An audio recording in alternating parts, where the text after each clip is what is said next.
The story is called Toby and Sir Buff. The clock began to chime, and Toby covered his ears so he wouldn't hear it.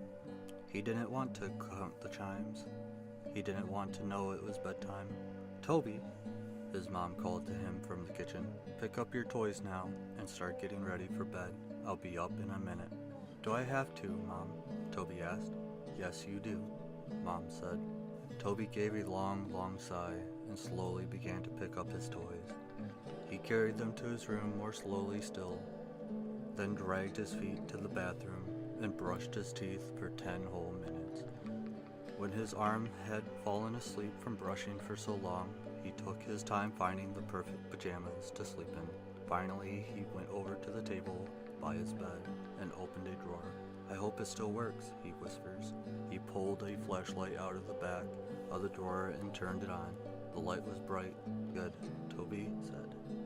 Toby hid the flashlight under the big stuffed dragon on his bed, just as Mom came into the room. "Ready for bed?" she asked. "Yes," Toby said slowly. "All right, crawl in," Mom said. She tucked Toby in, gave him a kiss, and turned off the light. As soon as Mom had closed the door, Toby dove for the flashlight and clicked it on. "I don't like the dark. I don't like the dark. I don't like the dark," Toby said to himself over and over. He flashed light into each corner nervously. Suddenly he heard a whimper beside him. "What's wrong, Sir Buff?" Toby asked. He looked at the stuffed dragon with surprise, for Sir Buff never whimpered. "I don't like the dark either," Sir Buff said. Toby was so surprised he fell back on his pillow. "You don't like the dark?" he repeated. "Why didn't you say so before?" "You didn't ask," the dragon said. But you're a dragon," Toby stammered. "Dragons aren't afraid of anything." "Says who?" Toby didn't know, so he asked, "Why are you afraid of the dark?" "'Cause I don't know what it is," Sir Buff said. "Why does it get dark?" He wobbled closer to Toby and began to play with the flashlight. Toby thought about the question. "It gets dark because we turn off the light," he said. Sir Buff took the flashlight from Toby and began chewing on the end, furthest from the light bulb. "Why do things look so different when the light is off?" he asked between nibbles. "Well, because. Toby trailed off, having to think again.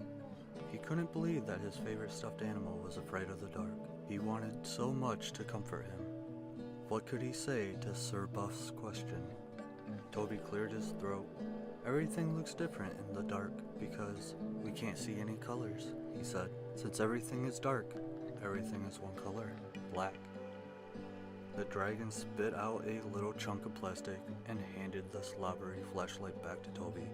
He thought about Toby's answer, then said, "Everything is boring without colors." "Yes," Toby said. He yawned and snuggled back onto his pillow. "So why do we hear strange things when it's dark?" the dragon asked. Now there was a good question. Toby bit his lip and looked up to the ceiling, as if it would give him the answer. He listened to the sounds he could hear, too. "We hear more sounds because it is boring with no colors to look at. Listening is all there is left to do. Besides go to sleep," the dragon said. "And who would want to do that?" "Not me," Toby said, with another yawn. He closed his eyes and listened. "I think the weird clanking sound is Mom in the kitchen downstairs," he said. "I can hear the clock ticking in the bathroom," Sir Buff said. Toby sighed sleepily. "There are crickets outside," he whispered. Sir Buff looked at Toby and lay down beside him. "I'm not afraid of the dark anymore," he said. Toby realized that he wasn't afraid anymore either. So he wrapped his arms around Sir Buff and went to sleep. He would never mind bedtime again.